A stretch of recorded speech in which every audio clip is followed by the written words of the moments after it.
अस्सलामु अलैकुम वरहमतुल्लाहि वबरकातुहू। आज पढ़ते हैं जमात व इमामत का बयान, जमात के साथ नमाज़ पढ़ने के बारे में। जमात की बहुत ताकीद है और उसका सवाब बहुत ज़्यादा है, यहाँ तक कि बेजमात की नमाज से जमात वाली नमाज का सवाब 27 गुना है। अगर कोई तन्हा नमाज पढ़े और कोई जमात के साथ नमाज अदा करे तो दोनों में फ़र्क कितना होगा। जो जमात के साथ नमाज पढ़ा वो 27 गुना ज़्यादा नेकी पाया। किससे? जो तन्हा नमाज पढ़ा उससे। तन्हा 27 नमाज पढ़ना और जमात के साथ एक नमाज पढ़ना, समझिए दोनों बराबर है। मसला, मर्दों को जमात के साथ नमाज पढ़ना वाजिब है। बिला उज़्र एक बार भी जमात छोड़ने वाला गुनहगार और सज़ा के लायक है, और जमात छोड़ने की आदत डालने वाला फासिक है जिसकी गवाही कबूल नहीं की जाएगी और बादशाह इस्लाम उसको सख्त सज़ा देगा। और अगर पड़ोसियों ने सुकूत किया तो वो भी गुनहगार होंगे। अगर कोई जानबूझकर एक बार भी जमात छोड़ा तो भी गुनहगार हुआ, और अगर बार बार छोड़ रहा है, छोड़ने की आदत डाल लिया तो फिर वो फासिक कहलाएगा, यानी उसकी शरीयत में गवाही कबूल नहीं की जाएगी। और जहाँ पे हुकूमत इस्लाम चल रही है वहाँ के बादशाह उसे सज़ा देगा। और अगर पड़ोसी देखे कि ये शख्स जमात छोड़ने की आदत डाला है, अगर वो भी सुकूत किया, कुछ भी ना बोला, तो वो भी साथ ही साथ गुनहगार होंगे। मसला, जमात व ईदिन में जमात शर्त है। जुम्मा व ईदिन में जमात शर्त है, यानी बग़ैर जमात ये नमाज़ें होंगी ही नहीं। तरावी में जमात सुन्नत किफ़ाया है, यानी मोहल्ले के कुछ लोगों ने जमात से पढ़ी तो सब के ज़िम्मे से जमात छोड़ने की बुराई जाती रही, और अगर सब ने जमात छोड़ी तो सब ने बुरा किया। रमज़ान शरीफ में वित्र को जमात से पढ़ना मुस्तहब है। सुन्नतों और नफलों में जमात मकरूह है। जुम्मा और ईद की नमाज बग़ैर जमात की होगी ही नहीं। ठीक है, तो जुम्मा और ईद की नमाज़ के लिए जमात क्या है? शर्त है। बिना जमात की नमाज ही नहीं होगी।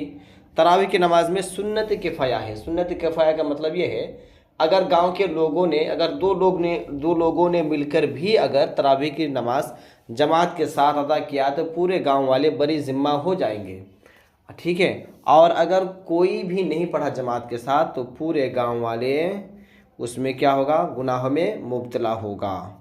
और उसके अलावा वित्र की जमात में, वित्र की नमाज में जमात के साथ पढ़ना ये क्या है? मुस्तहब है ना। और सुन्नत की और नफिल नमाज की, जो बाकी सुन्नत नमाज है तरावी छोड़ के, इन नमाज़ों की जमात मकरूह है। मसला, जिन उज़्रों की वजह से जमात छोड़ देने में गुनाह नहीं वो ये हैं। कुछ ऐसी भी उज़्र होती हैं जिसे शरई उज़्र कहते हैं। अगर ऐसी कोई बात आए तो ऐसी सूरत में जमात वो छोड़ सकते हैं। ये जो बीमारियां हैं वो क्या क्या है? नंबर 1, ऐसी बीमारी कि मस्जिद तक जाने में मशक्क़त और दुश्वारी हो, यानी परेशानी हो, मस्जिद तक जाने में बहुत ज़्यादा परेशानी होती, जा नहीं सके। नंबर 2, सख्त बारिश, बहुत ज़्यादा बारिश हो रही है लेकिन अभी छतरी वगैरह के अगर इंतज़ामत है, छतरी वगैरह से अगर मस्जिद जा सकते हैं तो ये फिर उज़्र नहीं माना जाएगा। बहुत ज़्यादा कीचड़, रास्ता में इतना ज़्यादा कीचड़ है कि जाने में पूरा कपड़ा ख़राब हो जाएगा, या गिरने का अंदेशा है। कहीं कहीं पे देहातों में ऐसा रहता है रास्ता। सख्त सर्दी, बहुत ज़्यादा ठंड है, नहीं जा सकते, जाने से तबीयत ख़राब हो सकती है या नुकसान होगा, तो ऐसी सूरत में इजाज़त है। सख्त अंधेरी रात, बहुत ज़्यादा अंधेरी है, रोशनी के इंतज़ाम नहीं है। आंधी, बहुत तेज़ हवा, तूफ़ान वगैरह चल रहा है। पाखाना पेशाब की हाजत, पाखाना या पेशाब की हाजत इतनी ज़्यादा है कि वो जाके नमाज नहीं पढ़ सकता है, यानी हर 2 मिनट या 1 मिनट में, जैसे कि पाखाने की बीमारी होती है दस्त की, ऐसी बीमारी हो तो भी जमात छोड़ने की इजाज़त है।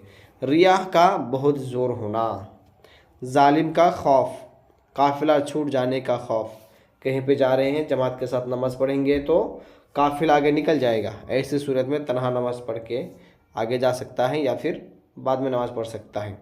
अंधा होना, यानी नाबीना, जिसकी आँख नहीं होती है। अपाहिज होना, पैर हाथ का नहीं होना, जिससे वो चल नहीं सकता है।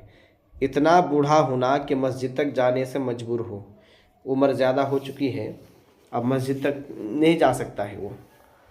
माल व सामान या खाना हलाक हो जाने का डर, नमाज़ पढ़ने जाएगा जमात के साथ तो माल या कोई दूसरी चीज़ हलाक यानी ख़त्म हो जाएगा, कोई चोरी कर लेगा तो भी छोड़ सकता है जमात। मुफलिस को कर्ज़ खा का डर, जो कर्ज़ लिया है, ठीक है, तो अगर ये है कि वहाँ पे जाऊँगा तो फिर पैसा ले लेगा तो वो भी छोड़ सकता है। बीमारी की देखभाल के अगर ये चला जाएगा तो बीमारी को तकलीफ़ होगी या वो घबराएगा, ये सब जमात छोड़ने के उज़्र हैं।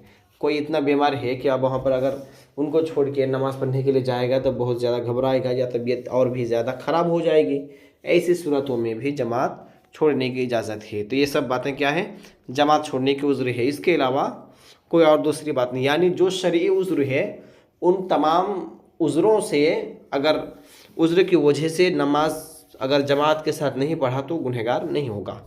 मसला, औरतों को किसी नमाज में जमात की हाज़िरी जायज़ नहीं, दिन की नमाज हो या रात की, जुमा की हो या ईद की, औरत चाहे जवान हो या बुढ़िया। यूँ भी औरतों को ऐसे मजमाओं में जाना भी नाजायज़ है जहाँ औरतों और मर्दों का इज्तिमा हो, ठीक है। ऐसी जगहों पर भी औरतों को नहीं जाना चाहिए जहाँ पर मर्द भी होते हैं, ऐसे महफिल में ना जाए वो। और उनके लिए, औरतों के लिए कोई भी जमात नहीं है, ना ही सुन्नत की, ना ही फ़र्ज़ की, ना ही वाजिब की, ना जुम्मा की, ना ईद की। जुम्मा और ईद की तो नमाज ही नहीं है उनके लिए, है ना, चाहे वो जवान हो या बुढ़ापे हो या कोई भी हो, उनकी जमात जायज़ नहीं है, ठीक है। और नमाज़ पढ़ने के लिए मस्जिद भी नहीं जा सकती हैं।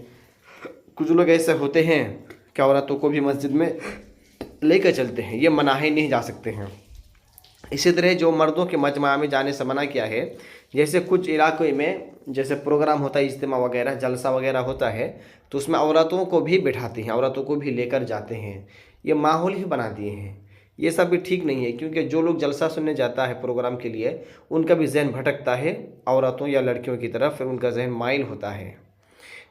खैर, जहाँ पर ऐसा मामला है सुधरने की कोशिश करें। मसला, अकेला मुक्तदी चाहे लड़का हो, इमाम के बराबर दाहिनी तरफ खड़ा हो, बाएं तरफ या पीछे खड़ा होना मकरूह है।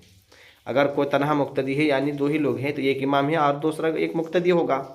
ऐसी सूरत में जब दो लोग नमाज़ पढ़ेंगे तो मुक्तदी इमाम के दाहिने राइट हैंड पर खड़े होंगे। दो मुक्तदी हो तो पीछे खड़े हों, अगर दो हैं मुक्तदी तो पीछे खड़े होंगे। इमाम के बराबर खड़ा होना मकरूह तंज़ीही है। अगर दो मुक्तदी है तो इमाम के बराबर खड़ा होना क्या है, मकरूह है, और यह मकरूह तंज़ीही। दो से ज़्यादा का इमाम के बगल में खड़ा होना मकरूह तहरीमी है। और अगर दो से ज़्यादा मुक्तदी है, 3 है, 4 है, 5 है, तो इमाम के बराबर खड़ा होना क्या है, ये मकरूह तहरीमी है, यानी ऐसी नमाज़ों को दोबारा पढ़ना पड़ेगा। फिर मसला, पहली सफ़ में और इमाम के करीब खड़ा होना अफजल है, लेकिन जनाजा में पिछली सफ़ में होना अफजल है।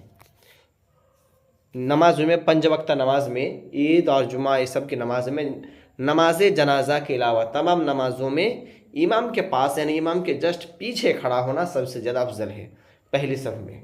उसके बाद दूसरी सफ़, और नमाज जनाजा में सबसे ज़्यादा नेकी मिलेगी जो सबसे पीछे खड़ा होगा। मसला, इमाम होने का सबसे ज़्यादा हकदार वो शख्स है जो नमाज व तहारात वगैरह के अहकाम सबसे ज़्यादा जानने वाला है। फिर वो शख्स जो क़िरात का इल्म ज़्यादा रखता हो। पहला हकदार कौन है, जो नमाज के और तहारात वगैरह के मसाइल ज़्यादा जानने वाला, उनका इल्म ज़्यादा जानता है, वो इमाम का सबसे ज़्यादा हकदार है। फिर आएगा कौन, जो कुरान अच्छा पढ़ता है। अगर कई शख्स इन बातों में बराबर हों तो वो शख्स ज़्यादा हकदार हैं जो ज़्यादा मुत्तकी हो। अब कई लोग यहाँ पर है कि इल्म में बराबर है या मखरज और कुरान सब अच्छे पढ़ते हैं, तो इसमें क्या देखा जाएगा फिर, अब परहेज़गार तकवा, उनमें से जिनके तकवा ज़्यादा होगी वो इमाम होंगे। अगर उसमें भी बराबर हों तो ज़्यादा उम्र वाला, तकवा में भी बराबर है तो जिनकी उम्र ज़्यादा है वो इमाम बनेंगे, वो नमाज़ पढ़ाएंगे। फिर जिसके अखलाक ज़्यादा अच्छे हों, फिर ज़्यादा तहज्जुद गुज़ार, यानी अगर ये सब मामला एक जैसा हो तो इखलाक वाले को तरजीह दी जाएगी। इखलाक में भी एक जैसा है तो फिर जो तहज्जुद गुज़ार है, जो तहज्जुद की नमाज़ पढ़ता है, वो इमामत करेगा। गर्ज के चंद आदमी बराबर दर्जे के हों तो उनमें जो शरई हैसियत से फ़ौक़ियत रखता हो वही ज़्यादा हक़दार है। अब इन चीज़ों में से अगर सब में अगर कोई बराबर हो, ऐसा तो होगा नहीं कि सब में बराबर होगा, इसमें तो कोई ना कोई चीज़ में कमी बेशी होगी, है ना। तो कुल मिला के क्या बात है, जो ज़्यादा नेक, ज़्यादा मसाइल का जानने वाला, अच्छा कुरान पढ़ने वाला, मुत्तकी परहेज़गार, तहज्जुद गुज़ार, तो वही इमामत का सबसे ज़्यादा हक़दार है। लेकिन अभी तो हर मस्जिद में इमाम मुंतखब कर चुका है, पेमेंट दे के इमाम बाकायदा रखा गया है, तो ये इसका मसला फिर अलग आएगा। मसला फांसी के मौलिन जैसे शराबी, जिनाकार, जुआरी, सूदखोरी, दाढ़ी मुंडाने वाला या कट्टा कर एक मुश्त से कम रखने वाला, उन लोगों को इमाम बनाना गुनाह है और उन लोगों के पीछे नमाज मकरूह है, तहरीमी है और नमाज को दोहराना वाजिब है ना। फासिक मौलिन यानी जो शख्स एलानिया गुनाह करता है, जैसे शराब पीता है, जना करता है, जुआ खेलता है, सूद खाता है, या फिर दाढ़ी मुंडाता है, या फिर दाढ़ी मुंडाता नहीं बल्कि दाढ़ी को कटाता है ना, दाढ़ी को काटता है, एक मुश्त से यानी एक मुट्ठी से कम रखता है, तो फिर उसके पीछे नमाज नहीं होगी, मकरूह तहरीम होगी अगर नमाज पढ़ेगा तो। वैसे नमाज़ों को दोहराना ज़रूरी है। मसला राफजी, खारजी, वहाबी और दूसरे तमाम बद मज़हबों के पीछे नमाज पढ़ना नाजायज़ वो गुनाह है। अगर गलती से पढ़ ली तो फिर से पढ़े, अगर दोबारा नहीं पढ़ेगा तो गुनहगार होगा। जो भी अहले सुन्नत वल जमात से खारिज है, राफजी हो, खारजी, वहाबी हो, देवबंदी हो, कादियानी हो, है ना, अहले हदीस हो, अहले खबीस हो, जो भी हो, उनके पीछे नमाज नहीं होगी। अगर पढ़ेगा तो फिर ऐसे नमाज़ों को दोहराना पड़ेगा, है ना, और अगर नहीं दोहराएगा तो फिर वो गुनहगार होगा। आइए आगे बढ़ते हैं। मसला गंवार, अंधे, हरामी, कोढ़ी, फालिज की बीमारी वाले, बर्स की बीमारी वाला, अम्रदान लोगों को इमाम बनाना मकरूह तंज़ीही है और कराहत उस वक्त है जबकि जमात में और कोई उन लोगों से बेहतर हो, और अगर यही इमामत के हकदार हों तो कराहत नहीं, और अंधे की इमामत में तो खफीफ कराहत है। ये सब जो हैं, जैसे गंवार है, कोई अंधा है, इसमें कोई हरामी है, कोई कोढ़े वाले बीमारी है, कोई फालिज की बीमारी वाला है, कोई बर्स की बीमारी वाला है ना, तो इन बीमारी वाले के पीछे नमाज पढ़ना मकरूह है।